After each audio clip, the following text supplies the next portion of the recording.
Right, Tuesday's video, everyone, and I feel like my worlds are colliding here. Jackie and David, you're not meant to be on together, guys. You do different shows, but it's great to have you on. We've got so much to chat about. We're going to obviously speak a bit about what happened at the weekend. Not too much about that, though. More looking ahead to how Celtic can bounce back. But we start with a bit of this, guys, because VAR is coming to Scottish football after 41 of the 42 SPFL clubs voted for its introduction, including all 12 in the top flight. It will be brought in for the Premiership from the resumption of the league season after the World Cup later this year, the weekend of December the 17th and the 18th that is, as well as the League Cup semis and the final next season. I've got some more info on it, I'll bring you in a wee second, guys. First of all, I just want to get your thoughts on this. We'll get plenty of people in the comments saying that they're not a fan of VAR, they don't think Scottish football needs VAR. My own personal opinion is that we need to move with the times and bring VAR in, but I'm interested to hear what you guys think, Jackie. Yeah, I think I'm for it. I think moving forward with the times, as long as it's done properly. You can have VAR and everything else, but somebody in the studio has the same opinion as the referee on the pitch. But I suppose the good thing is, everybody has a good look at it there, and it's looked upon. The offside rules seem to be the one that they get right. With that, there's a few dubious ones I've seen down in England where you think they've not overturned it. So what's the point? Sending offs or a handball or something like that. So I'm hoping it can only be a good thing. It does help the referee, which we're all for. Well, we certainly need to help the referees as much as possible, don't we, based on the weekend. David? Yeah, all for it coming in. I think it probably has to, like you're saying, moving with the times, really. I wouldn't look back to the weekend as to how it could have helped us there, because, I think you'll go into this in a bit, Hamish, but what VAR will actually interfere in, I'm not sure it would have interfered in any of the incidents that we were bothered about on Sunday regarding player bookings. But in a bigger picture, I think it's a good thing. I think we'll have a lot of dubious incidents finalised and put to bed that maybe happened this season in the past. It won't happen next year. Only problem is, and I agree with this side as well, you've got the same people in charge of it as who referee the game. And those certain referees have certain styles of refereeing games. You have, I think Bobby Madden tried to keep as many people in the park at the weekend as he could, for example. I'm not sure that would sort of fit into how the laws of the game should be carried out by a referee. So it has its ups and downs. It's not going to eradicate all dubious incidents in Scottish football. In fact, it'll probably eradicate maybe a few amount of them, considering what we talk about week to week. But it has to come in, really, doesn't it? I'm a bit interested as to why it's coming in halfway through a season. I'm not too sure about how that looks. The first half of the season, you have incidents that are going under the radar, not being shown by VAR. And then the second half, VAR comes in and eradicates incidents. I'm not really for that. I would have liked them to try and push it in for the start of next season if possible. Jackie, if you were playing now, would you be happy to see it introduced? Yeah, I would. To be honest, I would. Certain games there, yeah, 100%. But again, for me, it wouldn't matter if I was playing halfway through the season I get introduced. No, I wouldn't. I would just look towards the next game, and that's what you tend to do, especially at that stage when it's the season. The start of the season, a lot of things are not as scrutinised as they are towards the end of the season. Is for obvious reasons. There's more at stake, and there's a lot more focus on it. So it's probably, for me, it's a good thing that's coming in rather than waiting at the start of the season. I'd rather get it in as soon as possible. Yeah, I suppose if it's a choice between doing that or waiting until the season after the next one, you probably would rather get it in. I was just wondering why they couldn't do it, for the start of next season. I know now at this stage there's probably not enough time to lay all the cabling and all of that stuff, but we've been talking about this for ages. Surely they could have had this vote at the tail end of last year and got it in time for next season, but hey-ho, that's just me. It'll be paid for by the 12 top-flight clubs on a sliding scale. If Celtic go on to win the league, they'll pay just over 16% of the total cost. That's around £195,000 per season. They'll use the Hawkeye system, which is the same as what the English Premier League uses. There'll be at least 6 cameras at each game.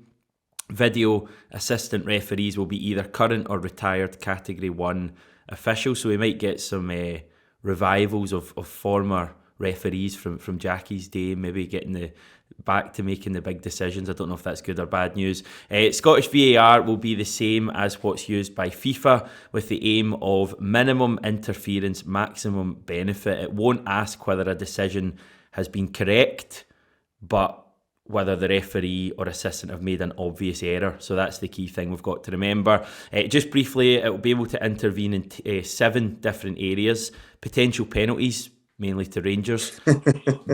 Goals scored, for potential red cards, for serious misapplications of the laws. For example, if someone scored an indirect free kick straight away. Number 5, cases of mistaken identity. Number 6, for encroachment at penalty kicks, keeper off the line, etc. And number 7, for serious missed incidents. Now, a lot of those at the end, David, there will be pretty rare. I think the big issues, as Jackie pointed out, offsides and also handballs. Those are the main ones you see. Probably 75-80% of all VAR calls are to do with them. I just hope we don't make mountains out of molehills with this like they did down south at first. I hope that, we just kind of let it help us for the decisions that need it to be helped, like offsides and stuff like that. But let's not go re-officiating matches. Well, what were you said serious missed instance. What falls under that then? Late tackles, what else? Or dangerous tackles, what else outside of that? I think that's the one bit that's open to interpretation. I'm not really sure. I mean, I doubt it would be. It has to be for a red card offence, doesn't it? So you couldn't do it for like a yellow or something like that. I mean, you just know we'll be hearing, starting next year talking about this ridiculous VAR decision that happened in the last Glasgow Derby match. I mean, it's just not going to solve all the problems, but I think it will solve a fair few of them, which is ideal. Again, Hamish, I can't really add any more to this other than I'm happy it's coming in. I don't think as a spectator, as a fan, what I don't like about it is you think you've scored a goal and then it's chalked off. I think that's so demoralising as a supporter when that happens, especially if it's a late goal. But it has to happen, these decisions have to be fair. We have to get as many decisions right in football as we can. And VAR's going to help us do that. So really, Hamish, I'm happy with it coming in. I just hope it's used correctly by the referees. Just finally, Jackie, do you think it's going to be manic when it comes in? I think there'll be a lot of attention to it, as it always is, and people wondering who's in the studio. It'll be a case of who's refereeing the game now. It'll be who's in the studio, who's making the decisions. So, and it's, you obviously see the fallout from every game. You see it after the game at the weekend and the reaction there with Bobby Madden and, the stuff there on his social media. They're not allowed to talk to the press or come out after the press, but they can have their own put out in their platform, which is bigger in media now. So, I was always a player for referees coming out and speaking after games and explaining the situation, explaining there, but they get protected. The players don't, the managers don't. They've got to come out and speak after the matches. The referees just go about their normal jobs that they do, but they can go on social media the same and have their blue ticks and everything else. And, I think it's... they should be accountable. They should be able to go out and speak after, especially now the game's moved forward so much. And I think they get more respect from the fans and saying, like, you know what, that's why I made that decision. This is what they're. The same way the players have to do it and the managers have to do it. I think the game has moved on so much. VAR's an extra thing there, which will help the referees so they can come out and say, well, I seen that, but when I went back and looked at it in VAR after it, I could see I made the wrong decision, and you get total respect that way. Jackie, just a question for me. How much respect did you feel referees gave you, not just yourself as a player, Celtic team players as a whole?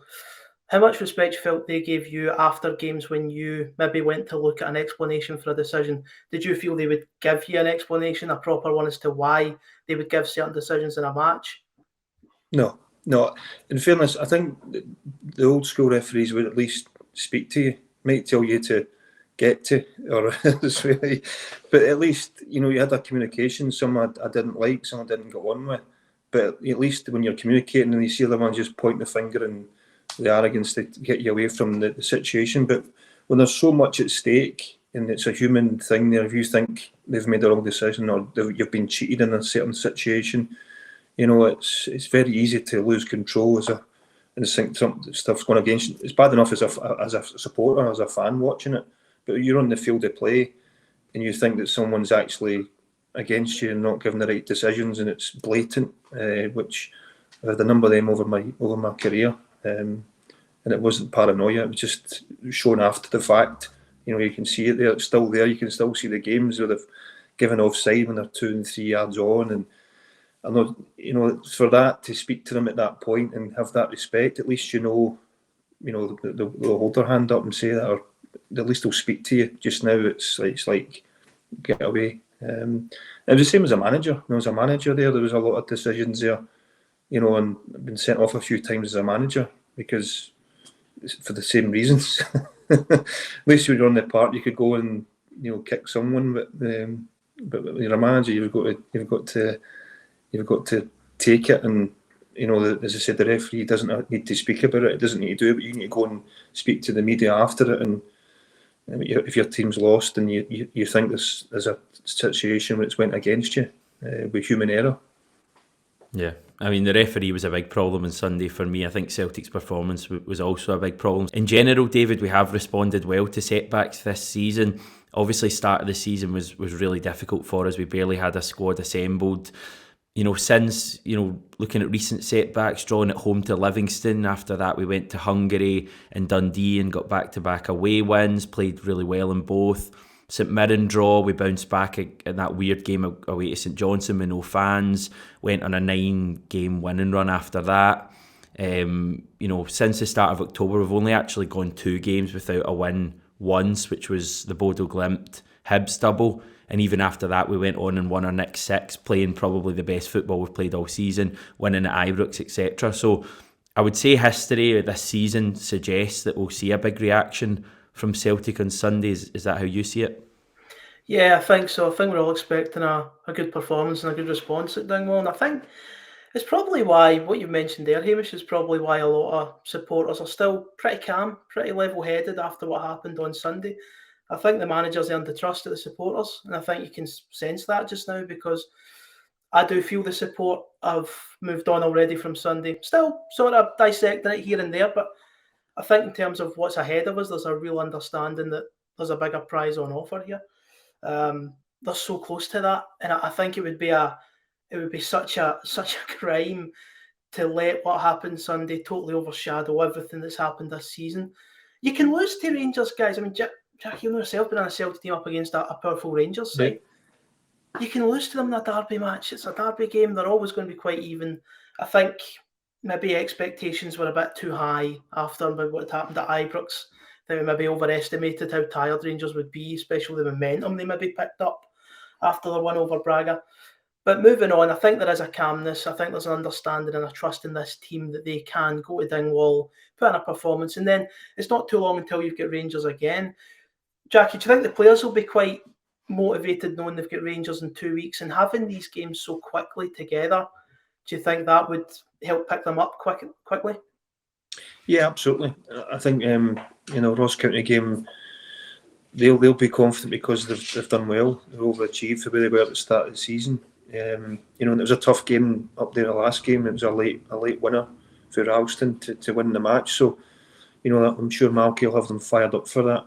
So they'll need to be on it. The players will need to be on it. And in fairness, like you said, though, I think they have responded really well throughout the season. As disappointing as the weekend was, I think because of the expectation and the way they've been playing of late, you thought you could only see a good performance and probably a good result at the weekend. But the league is always, I know it's there, but it is always the main thing. Trebles would have been, to get another treble would be an incredible achievement in his first season. But not to be. The priority is obviously the league, and how he's turned that around from chasing Rangers throughout, then turning that around to a 6-point lead at this stage. It's just a case of getting over the line now and securing it. Yeah. I mean, Callum McGregor, for me, has been saying all the right things post-match. He says next week's the biggest game of the season. You guys will know as well, he gathered the players in a huddle right after full time. Jackie, obviously you've been Celtic captain. Any kind of idea of the kind of message you think Callum McGregor would be saying after such a disappointing defeat? Yeah, I think they'd put it behind them as quickly as possible. They would have the next day at training. The manager would, as soon as you've got in the dressing room, that's the thing there about how they're feeling at that moment, and just remembering that the importance of and as a player you don't want to experience the moments of disappointment like that. That can be turned around very, very quickly by celebrating winning the league, and that's what Angel been instilling into the players, and someone with Callum is making sure that they get the job done as quickly and efficiently as they can so that they don't have that disappointment and that feeling in their stomach. As a player, do you remember the bad moments more than the good moments when you finish your Me, career? no. No, that's because you only had good moments. The bad moments are there at Seville or losing the league in the last days, but are there. They're always in the back of you. Or something reminds you, but the good always outweighs the bad for me. Winning trebles and playing in different ones, winning cups and leagues. That outweighs the bad. And probably sometimes we as a supporters, Hamish, we can't really speak from experience, but from the outside, it always feels as if defeats can be over romanticised a bit in terms of what they do for people. I mean, I just wonder that surely the only thing in those Celtic players at the minute is hurt after a game like that. It's maybe something at the end of their careers will look back on and say, oh, that defeat to Rangers, that really spurred us on to batter them in the next game or whatever. But I don't think they'll be feeling anything other than probably an anger and probably pain after that result, because I think they would have been speaking about the treble even privately. Yeah. And I think the Rangers players would have had that same feeling the other week there at Ibrox. When Celtic went and beat them. So that's in their minds. It works both ways. They don't want that same feeling and the backlash from that and everything else with the fans, and so that they've kind of had that on their side. So Celtic's in a really strong position now to go and close it off and get the league, which is the most important thing. I also don't think, guys, I don't think Celtic were bossed over the game. I thought we were poor, and I don't think we played as well as we could do, but I don't feel Rangers dominated. I think the stats would back that up. I just think the game was closer than people believed it was going to be, and that's why there's been a sort of perception that Rangers had, and I do believe Rangers had slight better of the game, but I think there's been a perception that they've had a massive advantage over us in how they played, and I don't really believe that was the case. We were only about 12 minutes away from winning the thing, which I think people are forgetting. So we won in a good position. It just got away from us. I don't think it needs overanalyzed. Yeah, just to remind everyone, the league table, Celtic have only got 5 more games to go this season, guys, which is a separate point, but that's quite scary. I don't know what I'm going to do when this season's over. If we win 3 of those games, we'll be champions. This weekend seems like a huge one, David, against Ross County. This weekend either gives Rangers more hope if we drop points, and then you really do see that bit of a title fight back's on, or we can really keep them at arm's length, as John said yesterday, and give ourselves the chance the following week to basically win the league. There's no point looking ahead to what we could do to Rangers at Parkhead, because then all of a sudden you've drawn against Ross County, and that's the way I'd be looking at it. I don't feel about giving Rangers hope or anything like that. I wouldn't let that come into thinking. I think that's a pretty negative way of looking at it. It's just about getting back on track for us, and I think that's the message Angel will be putting forward to the team. Yeah. Right, we'll move on. A couple other wee things to tackle before we go. Celtic B team in action today, earlier on for you watching it now in terms of us recording. The game's going on at the moment. They actually just scored against Rangers B in the Glasgow Cup semis. Mikey Johnson scoring. I'll stick the full-time result on screen for you now. Christopher Julian also starting the game today, which I think's interesting. Guess it's just good to see him getting game time. Any thoughts on Christopher Julian, Jackie? Do you think he's a player who can still be a player for Celtic, or is this year-long injury going to really set him back? It's been a strange one. You seen him back in months ago, or back in the bench, and you actually thought certain games you think he was going to start him, and you see how he would fit into Ange's style. And I don't know if he will. To be honest, the way Ange plays, he leaves him 1v1, and I don't think Julian's comfortable, leaving himself exposed down the side. So I think he is a real threat set pieces. He's good in both boxes, defensively and attacking. But the way Ange sets up his team and the way he plays, I just think we would have seen more of him. Even when they've had to make changes, they've brought in Welsh back in as well. So it's going to be interesting to see what happens in the summer. Not just with him, I think a number of players there. That I'd imagine there'll be a lot of changes in the summer again.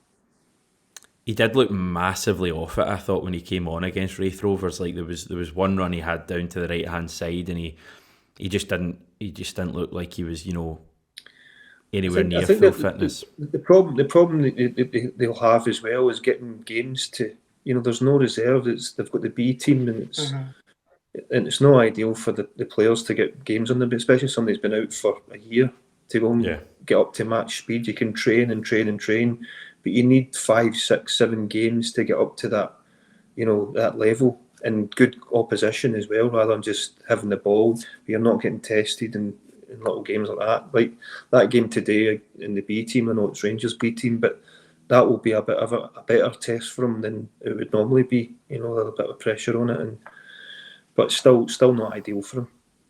Don't think he can even play in the Lowland League. I think it's just today because it's the Glasgow Cup, so Celtic are kind of limited with their options. Maybe a big pre-season, David, and he can maybe see what he's all about. Yeah, maybe. I think that's the sort of go-to, isn't it, if he has a good pre-season. But I thought it was interesting he didn't come off the bench at the weekend, guys, when the defence was struggling. We needed some legs. Yeah. He opted for Stephen Welsh. Actually, another one didn't come off the bench, Yosuke Adeguchi again. Jackie, what do you think the plan is for him? Because he's the go-to in terms of why he hasn't been playing was the fact he was injured. He's been back now for about 2.5 months or so, but we just haven't seen a lot of him. Do you think the plan's just to, as Hamish said about Julian, wait till pre-season? Yeah, possibly. Again, he picked up a bad one against Alloa, I think it was, in the cup game, and it was actually at the game. I thought it was a bad one at the time. But again, the rest of the midfield's been really strong. Tati coming in, Rogic coming into form, O'Reilly as well. So it's been hard to accommodate them into the midfield area. McCarthy in there as well, waiting for opportunities. But you think when Ange's playing his strongest 11, the other ones you would think are ahead of him, and that's shown to be the case. Yeah, that's an interesting part of the team, I think, to see next season what it's going to be like, because Beaton's come in and done moments for the team this year. Is he the option we really want going forward as a backup? McGregor's obviously pretty good. McCarthy, Adeguchi, even obviously Sorrow's kind of pretty much finished now at Celtic, but he's still at the club. So at least I think he's still at the club. I've certainly not seen him leaving. That shows how much I pay attention. So. Yeah, right, just finally, Shaun Maloney sacked by Hibernian after 4 months. Chris Sutton typically on the fence calling it ridiculous. This isn't a Hibs YouTube channel, but it does seem a bit harsh, that one, Jackie, does it not? It is, and it's again, they got a player sent off at the weekend and they actually played all right in the match. They gave a lot of stuff, but I think they've really suffered by losing players, losing Boyle, losing Nisbet. They've really struggled to score goals, and Shaun is trying to take a philosophy into Hibs, which takes time for everybody to buy into it. You see it. Ange's obviously been a bit quicker in doing it at Celtic, but it did take a bit of time to get up to speed on how he wanted to play and how he wanted to put his philosophy across. But once everybody buys into it, it's fine, and it becomes the norm where the players understand their positions, understand the way he wants to do things. I feel sorry for him, but it's unfortunately, I've been there myself, and in management, you can lose your job. It's not great, but I'm sure Shaun will get other opportunities there to go and show his true value. Yeah, John Kennedy heavily linked with that job last time, David, when Maloney did get it. He's already been mentioned as one of the favourites here as well.